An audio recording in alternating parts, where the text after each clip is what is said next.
ሰላም ጤና ይስጥልኝ ክብራትና ክብራን እንደምን አምሽታችኋል። የዕለቱን አጫጭር ወሬዎች ይዘንላችሁ ቀርበናል። በቅድሚያም አበይት ነጥቦችን እንሆ።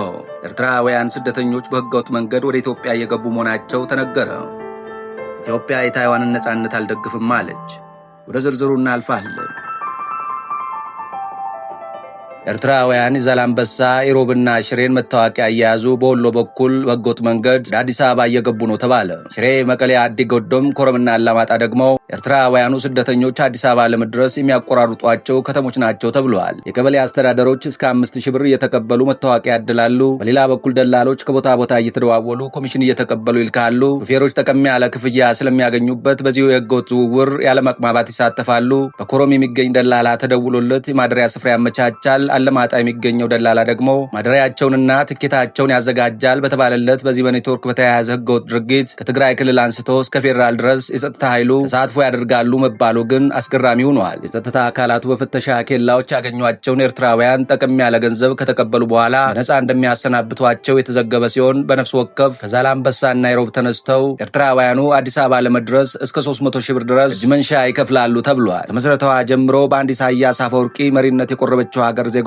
ስደትን ምርጫቸው ካደረጉ ሰነባብተዋል። ኤርትራም የዜጎቿን የስደት ጎርፍ ማስቀረት ተስኗታል። ዩኤንኤችሲአር መረጃ ከሆነ በወር ኤርትራን ምድር ተሰናብተው የሚወጡ ስደተኞች ቁጥር እስከ 5000 ይደርሳል። በዓመት 60,000 ኤርትራውያን ሀገራቸውን ጥለው ይሰደዳሉ። ከኤርትራ ህዝብ አጠቃላይ ቁጥር 1.9 በመቶው በስደት የሚኖር መሆኑን የተለያዩ ምንጮች አረጋግጠዋል። የስደት ጉዞው ቀጥሏል። የግዳጅ ወታደራዊ ምልመላን በመሸሽ አሊያም የተደላደለ ኑሮን በመሻት የሚሰደዱት ኤርትራውያን ወደ ምዕራቡ ዓለም ለመድረስ የተለያዩ ሀገራትን ያካልላሉ። ኢትዮጵያን ደግሞ የጉዞ ሰነዳቸው እስኪሟላ ድረስ እንደመቆያ ይጠቀሟታል። ስደተኞችን ተቀብሎ የማስተናገድ ኃላፊነት ያለባት ሀገራችን ኤርትራውያንን ጨምሮ ከተለያዩ ሀገራት የመጡ ስደተኞችን እያስተናገደች ትገኛለች። ነገር ግን ህግና ስርዓትን በጣሳ እንኳን እንደ አዲስ የተጀመረው ኤርትራውያኑን ወደ ሀገር ቤት የማስገባቱ ጉዳይ በብዙ መመዘኛዎች በበጎ የሚታይ አይደለም የሚል አስተያየትም ጉዳዩን አስመልክቶ እየተሰነዘረ ይገኛል። ኢትዮጵያ የታይዋንን ነጻነት አልደግፍም አለች።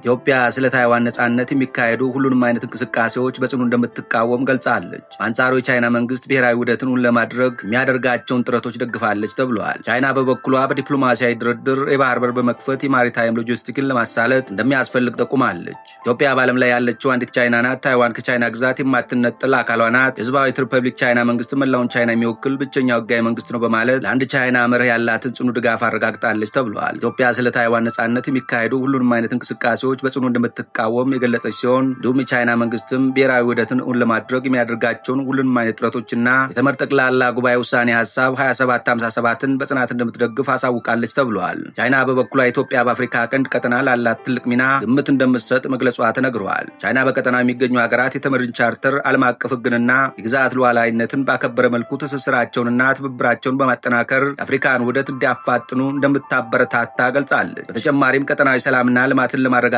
ዲፕሎማሲያዊ ድርድር የባህር በር በመክፈት ማሪታይም ሎጂስቲክን ማሳለጥ እንደሚያስፈልግ ጠቁማለች ተብሏል። ይህ የተገለጸው ቻይና ውጭ ጉዳይ ሚኒስትር ዋንጊዮ ከታህሳስ 29 እስከ ጥር 1 2018 ዓ.ም በኢትዮጵያ ባደረጉት ጉብኝት ከጠቅላይ ሚኒስትሩ አብይ አህመድ እና ከውጭ ጉዳይ ሚኒስትሩ ጌዲዮን ጢሞቴዎስ ጋር መወያየታቸውን ተከትሎ ሁለቱ ሀገራት ባወጡት የጋራ መግለጫ ነው።